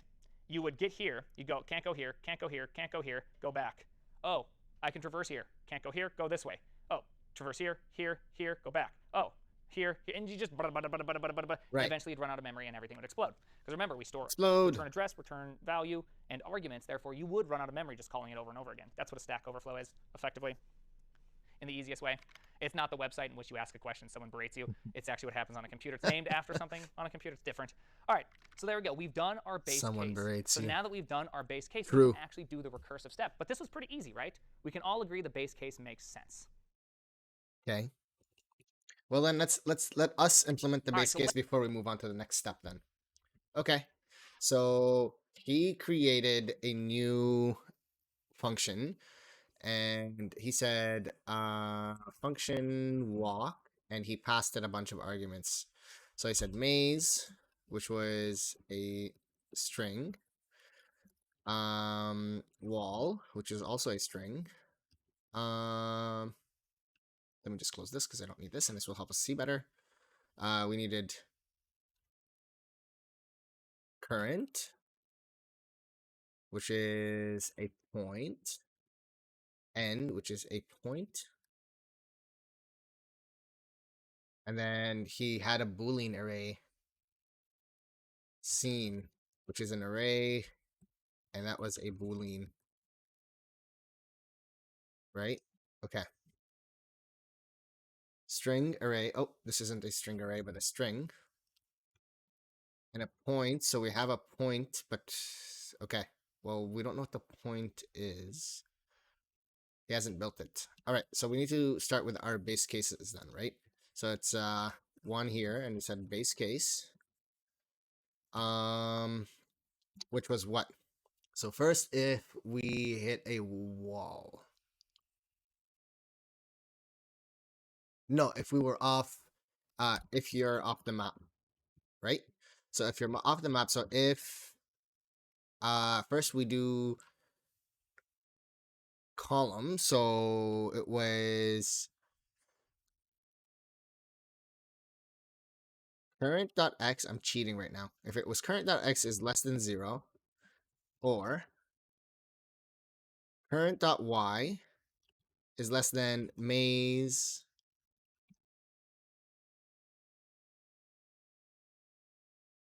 current.x is greater than or equal to maze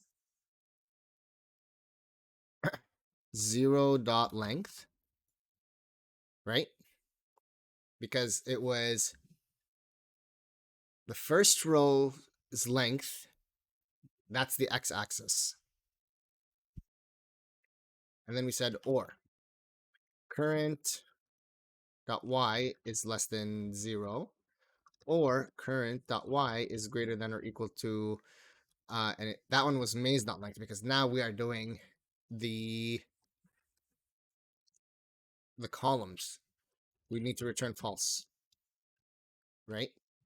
So what else did we need to do? So it was, the second case was if you're in a wall. So if you've hit a wall. So if, I think it was current.x is equal to wall.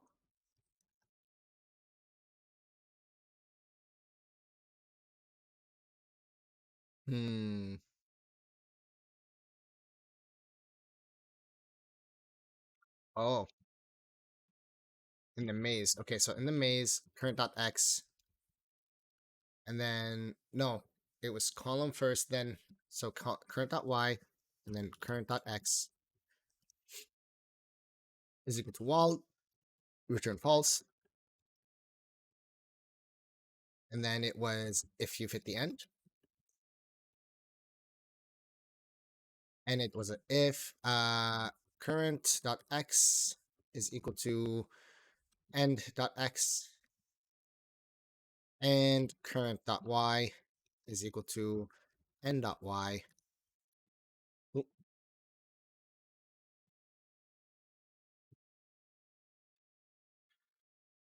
Return true. And then there was one last thing. It was if scene current.x current.y. I think it was backwards. Current.y first and then x is equal to true, then return false. Right? Yeah. Cool. This is if you've been through the square before. There we go. Cool.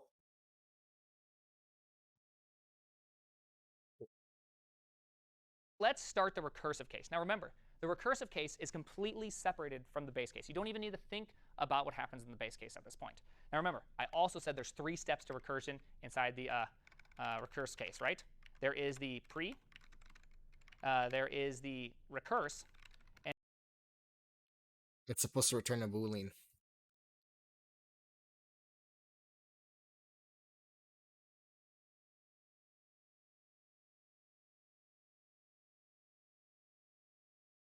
Oh.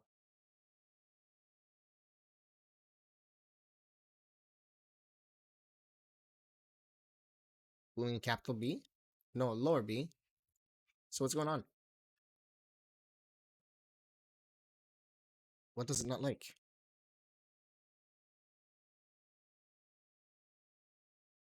Function lacks ending return statement.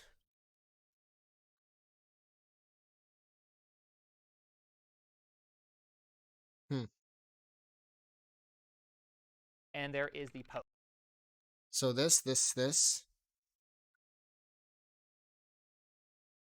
False, true, false. Oh, okay. Right? I see. We're not done yet. The reason why pre and post becomes super important is because we're pathing. We need to go a direction and keep track of our path. And that also means our post is really important. Because remember, when you're recursing, you don't know what happens below your point, right? So let's just say we start. I'm just going to draw this more simple. Let's just say we get to here, right? We're 3 steps in. Well, we started here, and we started recursing in CSS order, right?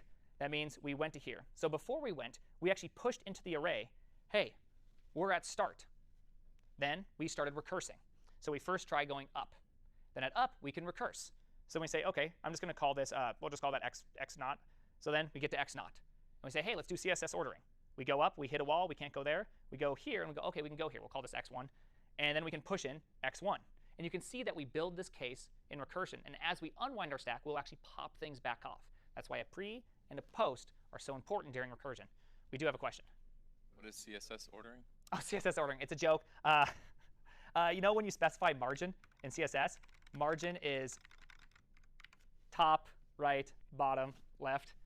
It's a joke. It's maybe it's not that good. This reminded me of what my wife always tells me. That's not funny. This hurts a little bit, but yeah, that's how I remember things. So I just pick an ordering, and so often I'll just pick like CSS ordering as whenever I'm drawing something to do it in the order in which. Right? Isn't that CSS? Doesn't CSS start at top? Yeah. Top, right, bottom, left? Yep, it does. OK. Chad says it was a good joke, so. Thanks. See? That's why you guys get me. We get each other. All right, so there we go. So we're going to take advantage of these things, and we're going to build the path, right? And one thing I didn't explain in here is when we tried to check the wall, notice that we did our base case and left, but we did not pop x0 off the array yet, because we have to check all of our recursion steps, and then we can pop it off. So if we meet a dead end, we'll get to the dead end, check all of our directions, realize we can't go, then pop that last tile off our stack, then check all of our directions, or finish checking our directions, then pop it off, then pop it off, then pop it off. So we're building our path as we walk.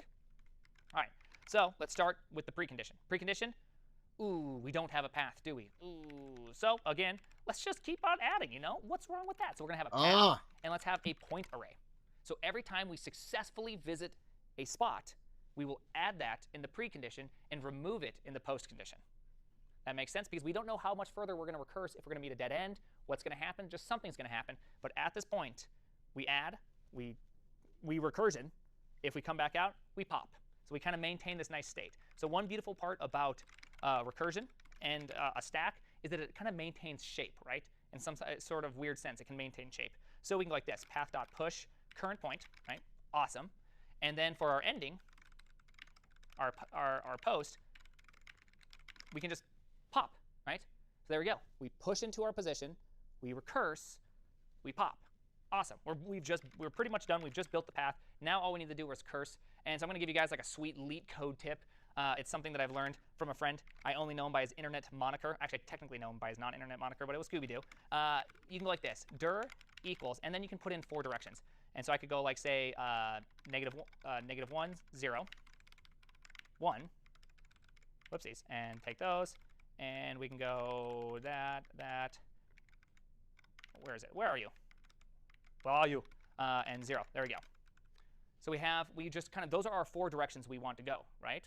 We want to go, this is left, right, down, up. I just selected a random ordering. That's what we got. So those are the differential directions, right? They're what we have to change to get to go that way.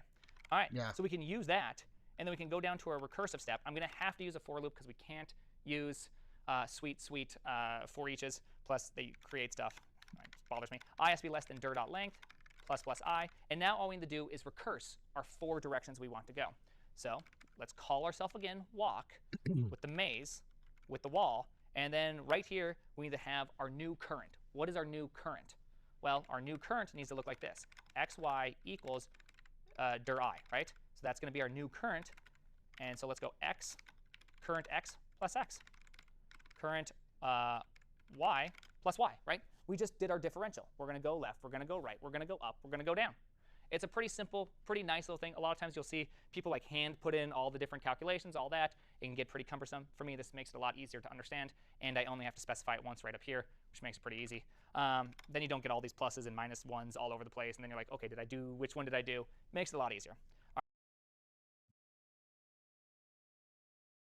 Okay, so he's destructuring based on direction, and then he's passing through in the function. He's maze. He's passing back the maze.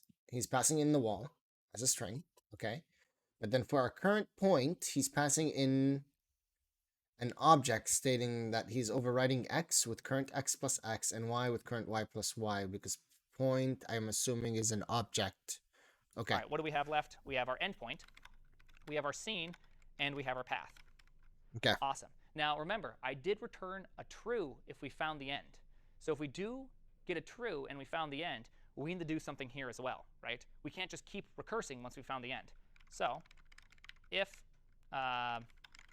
walk is successful, we need to return true, right? This is kind of like a weird base case shift where you can't really do it. You have to stop your recursing. We have to stop it at this point, right? There we go. We've done it. It's great, right? Does this kind of make sense? Do you see how we're doing each check? We're checking in all 4 cardinal directions, and then we have a nice, simple base cases right here. The only thing, there's one bug in there right now. Does anyone notice what the bug is? I know, you shouldn't notice. If someone actually noticed what the bug is, I would be floored. It's part of the precondition. So notice that we push in things we have seen right here. If we get a true when it's returned, it returns early, we get a true, which means the moment we get a true, we also stop recursing. All recurses stop recursing. It goes right back out because it says, hey, at this point, our path array is completed. We're done. But what's the problem? Our ending tile does not get pushed in. So path push, end. Hello. I can't believe you're making me do this.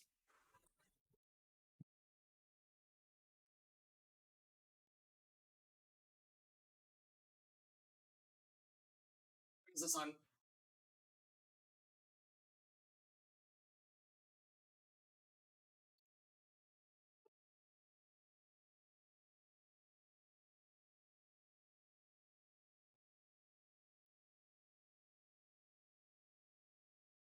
This is correct.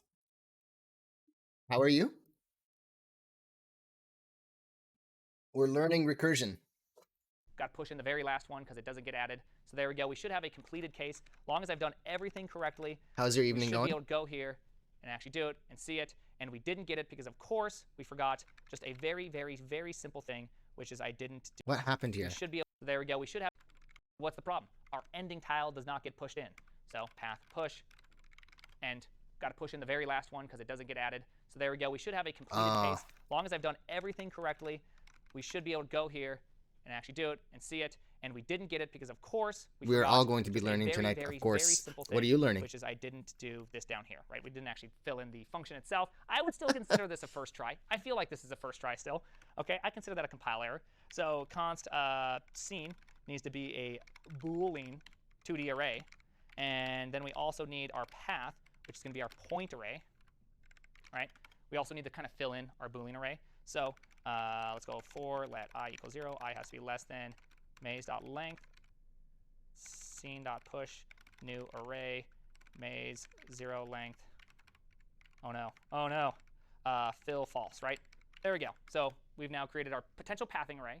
And then we also have our scene matrix. And they're all falses to begin with. We just wanted to make sure they're false. Technically, this is JavaScript. We didn't have to do this, right? If you would have accessed something outside of your bounds, it would have been undefined, and therefore it's technically Chilling false. for a bit now. What and we about could have you? just turned them to true. It's as we good. saw, I was that would have chilling worked. all night. So then we Now walk, I'm doing some and walk takes in maze. data wall. structures. Start is our current position. We want to start at.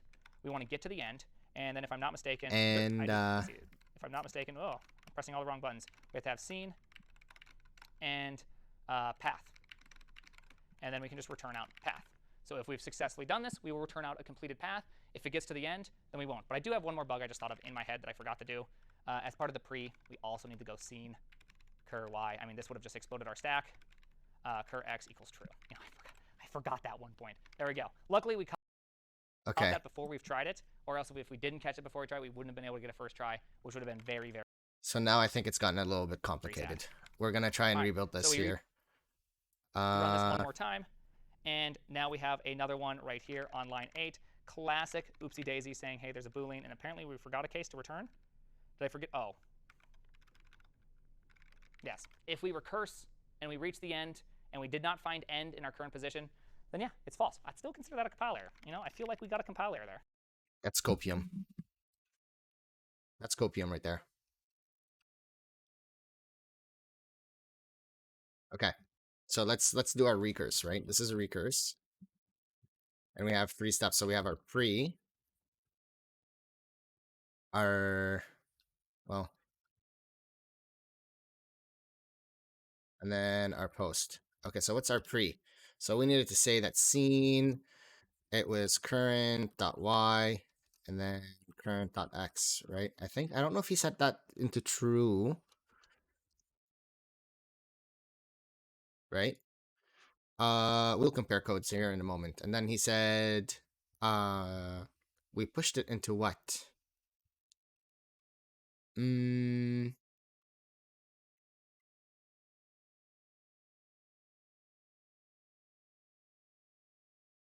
Something that push current.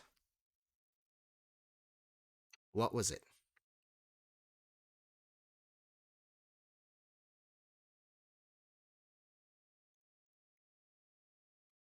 Ah, stop push. Right, he created a new. And it was what? A Boolean array? No, it was a point array.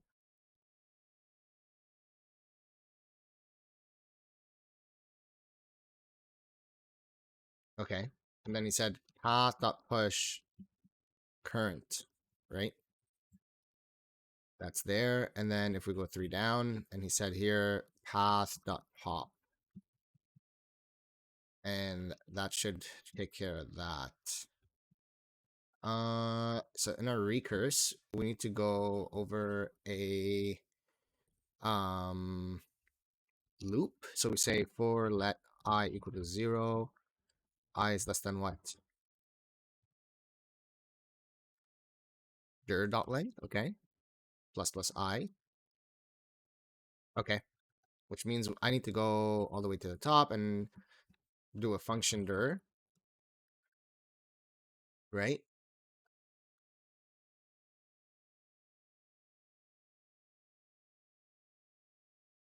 Was it a function? I think so. And then he said it was 1 and 0.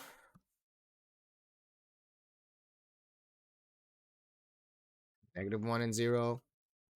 Oop. Or this here and this here. This is this here.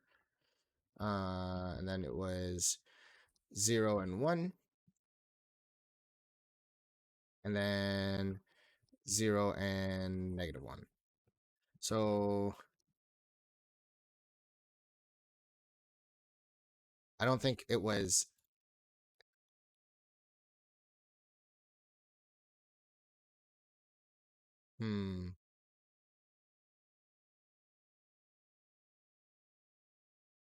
What was it? It was, yeah, just not a function, but a constant. Okay. Const dir.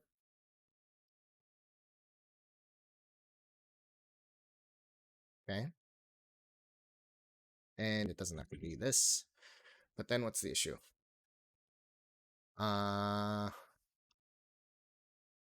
Okay. It's an array of arrays. We go back down here. He said const x and y is equal to dir I. Okay. In our recursion, what did he say then? So once we had the x and I, we went through walk again, and what did we pass back in? We passed back in the maze, we passed back in the wall, and then for our current, we did this. We did x is x plus current x, and y is y plus current y, right? And then he said we need to also return the end, scene, and path.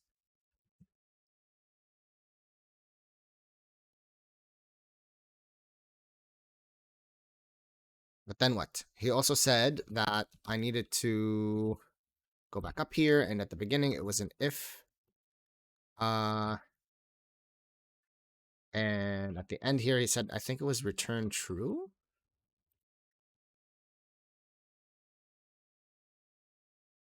What did we return? True?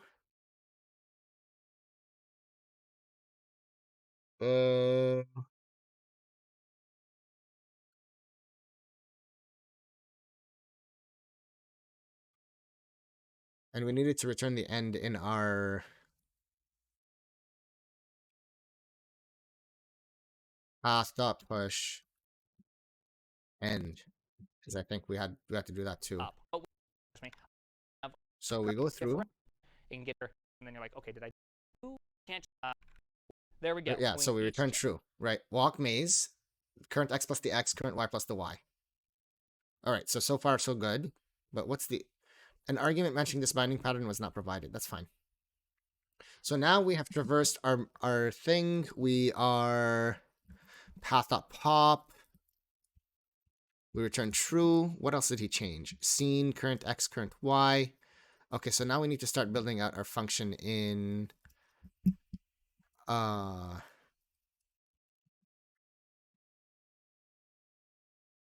scene implicitly has a type, has any type. Scene implicitly has any type. Boolean. Okay. Anyway. So we need to return a point here. 4 cardinal floored. We get a true when it's returned. It returns early. We get a true. But and simple error point though length. Yeah. So as we saw, and we have to have. So now we need to build scene and stuff. Okay, so we go 30 down. Oh. So const scene is a Boolean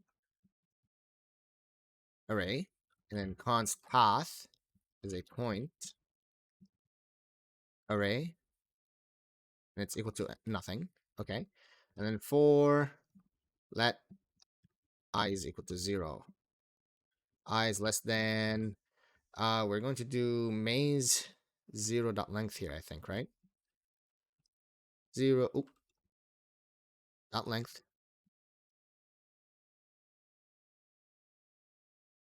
Plus plus I.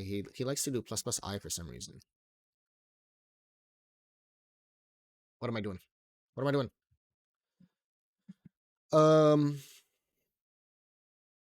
Scene dot push array dot fill. Oh, array dot length? No, fill. Scene. All right. Maze 0 dot length dot fill with false. Scene dot push new array maze 0. Yeah. Dot length dot fill. And then we need to call our function. Walk with maze wall current end point. No, end scene and path. Scene and path.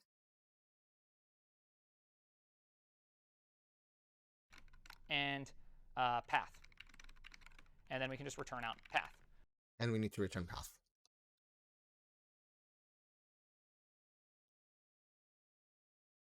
Okay. So what does it not like here? An argument matching this binding pattern was not provided.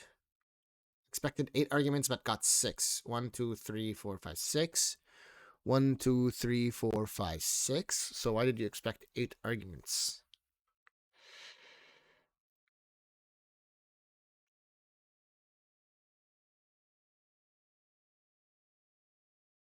Why are you expecting 8 arguments? Scene's a Boolean.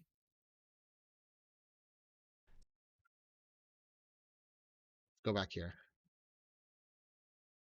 Okay.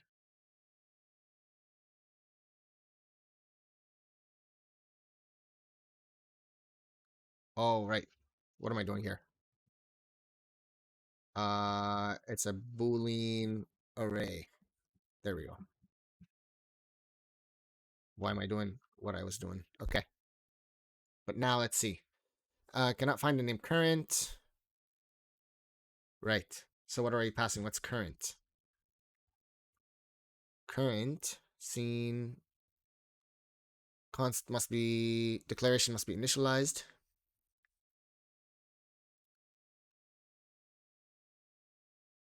Okay. Cannot find current, which is correct because I didn't specify a current. So what is the path that I am pushing then? Is it just no? Path was the end. It returns like this is a scene or right scene end. And then Oh, start end.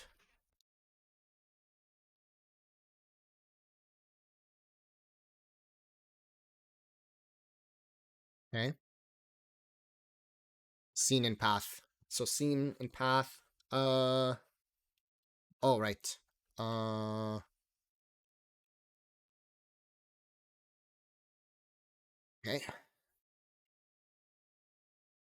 We just initialize it as an array. And now if I go to this here, npx just maze, does this work? Oh, it passes. Okay. So then, recursion, implement a pathing algorithm. I'm going to shift V gang plus. See if I can paste this here. Undo. All right, so it's this S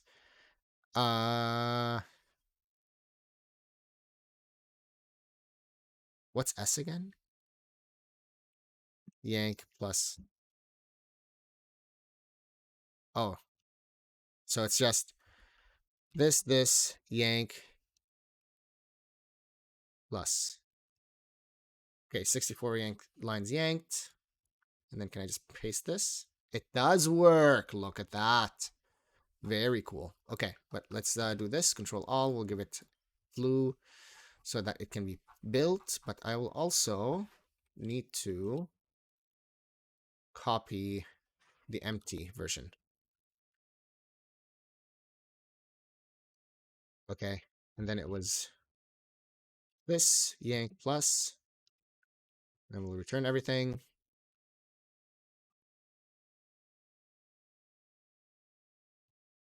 And we'll just paste this. Oh no, undo, undo. Paste this. And we'll go, undo that. Blue. And that's the initial, and that's the final. Okay, so we'll add that. Cool. And we can just return out path. So And we'll see, go through. not find, got a compiler there. Okay. Of course, it's first try, of course. Absolutely. So there we go. First try. We got it. Fantastic. For those that are wondering what we just solved, if we go to maze solver in the test, here's the maze that we just got done solving. And this top point right here is our start. I believe this is our end. And we build that exact path all the way through. So pretty fantastic, right? So we built, okay. Interesting. So I can probably find that in my tests then. Maze solver. Yeah, okay. Cool. Hopefully we recall that. We're going to have to come back to that one later. We were able to do that. And then this is kind of the out we expect. So we were able to solve that. Hopefully this makes recursion either more clear or you feel more confused than ever. But I'm hoping that it makes it more clear in the sense that always think about your base case. It honestly is going to save you so much headache if you can do a clear and defined reason why you should stop recursing. Often what I'll see is in the recursive step, people will try to test for Makes it. sense, Like, eh, Yuri? Is the thing I'm about to go to null? No, don't do it there. Put it in the base case. Makes it a lot easier.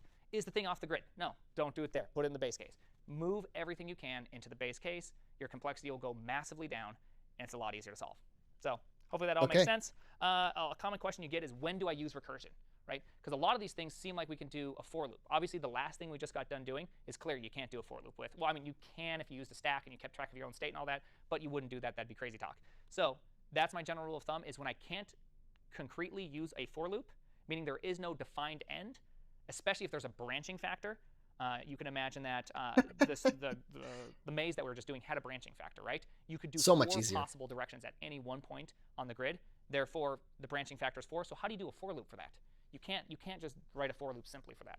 And so that's my general rule of thumb, is how do I avoid using recursion? If there is a terminus, something I can see, and it's a simple for loop can do it, always use a for loop. Else recursion, if you write your recursion correctly, it becomes aggressively simple. You write it with base cases within your aggressively simple, by the way. Any questions from chat? Anyone have any questions? Now's your time. Great time to ask questions.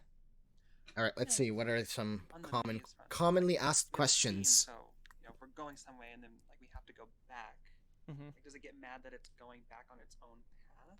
So that is a good question. So in a sense, yes, and in a sense, no. So the question, of course, was we walk a certain direction in the graph, but then at some point we can't keep on walking, you in the head. So we have to undo, but then we also programmed in that you can't go back on your own self, right?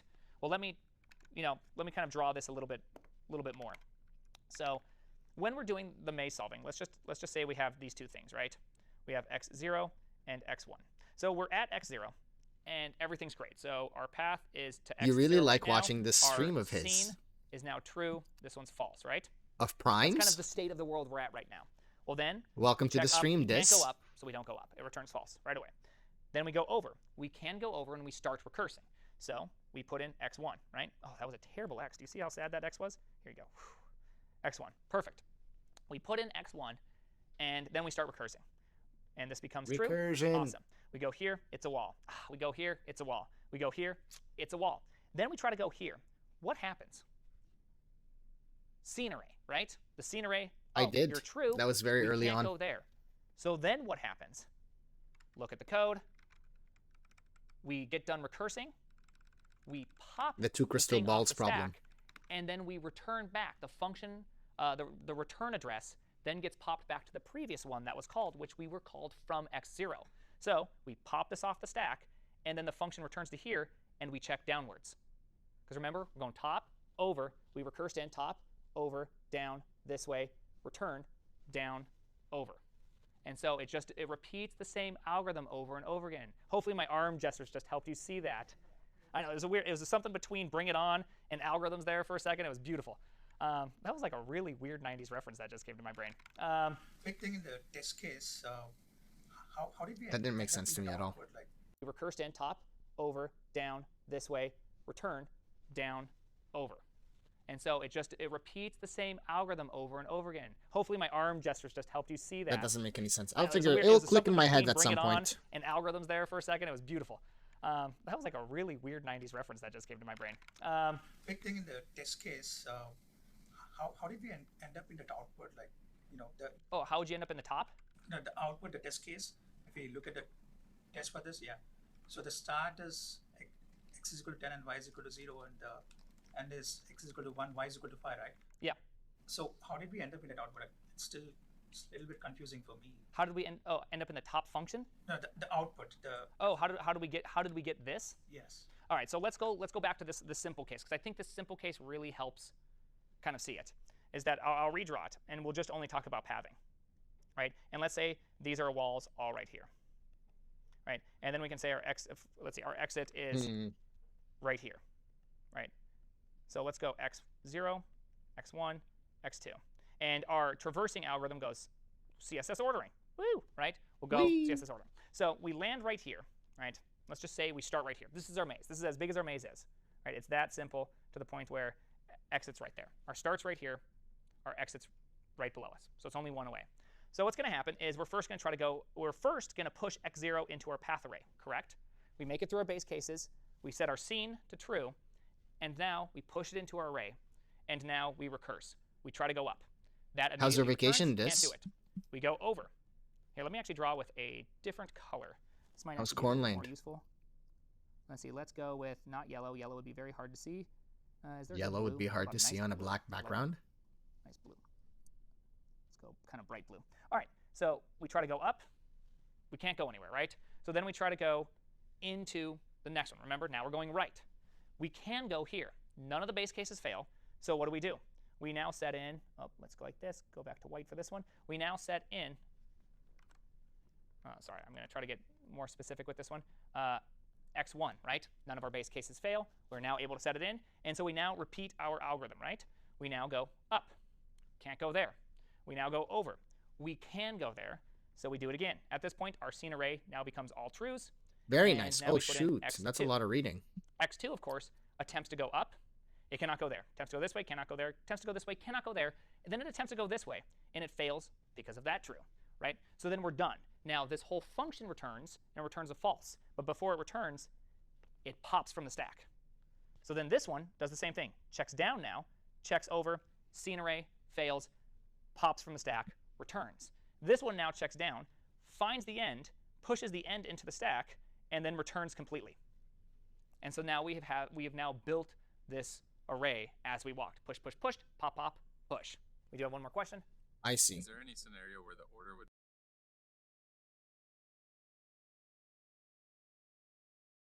Host path.pop. It does the whole thing. Okay. It's like recursion within a recursion within. Ugh. make any performance difference? Such as That sort of I sort of helped me understand what was There happening is there, no but my difference goodness. in the general case, right? If we could inspect or look at, then yeah, in some sense we could automatically guess, because right here, if we go down and then left, then up, then right, obviously it would effectively walk straight to the exit, right? But if we tried up first, it'd go up, couldn't go. Then let's say it went this direction, couldn't go. Then eventually get to here, tried to go back, oopsies, it tried to go up again, couldn't go. This one couldn't go. Then let's say it goes this direction. Repeat the same thing, can't go, can't go, can't go, can't go. Oh, don't go down. Then go over, can't go, blah, blah, blah, blah, blah, blah, all the way till it gets here. And then what's it going to do? Run up into here, and then run up over here. It's going to go explore that whole space. Since you don't know the graph ahead of time, you can't really seed it with a direction that would make most sense. So in the general Right. case, absolutely. In this specific case, we know exactly what would get there in the shortest possible path. So you can't cheat the system, in other words. got that, kids? All right. This really is your chance. It's recursion. It's just really fundamental to these next parts. Is All this Dijkstra? What would be the big O time for this then? Well, the big O time, though, this is where things get kind of fun. We can think of this as Or a star. Let's just think of it in a different kind of sense, right? What do you mean? Sorry. We don't have to solve it for the whole thing. Let's just solve it for a specific specific square. So, ooh, I love this blue color, don't you guys? It's beautiful. All right, so we have this square, right? And really, it has 4 possible entrances into the square, correct? Sure. So that means we have the potential to come up from this direction. That's 1. And if I'm this is not sure. something He like didn't this, mention the name, I don't think. Square graph, and we check every single time. Then we could check it again from All right, this Yuri. side, from this side. Have a good from night. this side. Thank you so much for at stopping by. most, we will check every single And the square stretch. I appreciate 4 that. times, right? So unless if there's a required outer wall, then whatever the perimeter is minus all the inner sides, right? Besides for all that kind of complexity, what you'll see is that you'll see at max 4 checks for every square in the graph. So if we use S as our our notation, then it'd be big O 4S. Drop that. It's effectively linear, right? For every point, we would just call big O of n. Right? And so that's as slow or fast as you can get. Walls you only check once, right? You can really, I mean, I guess technically, if there was an island wall, you could get all 4 checks on it. But if it's some sort of perimeter wall or walls adjacent, that amount of checks go down. And so, there you go. Radical, huh? All right, let me go back to black on this, because if I don't, the next time I create something, it'll be very blue. And we'll all go, All right. Cool. I had a joke about a vampire there. We let it go, though. And we will stop there for the evening on algorithms. Thank you so much, YouTube. I will see you next video. Have a good night.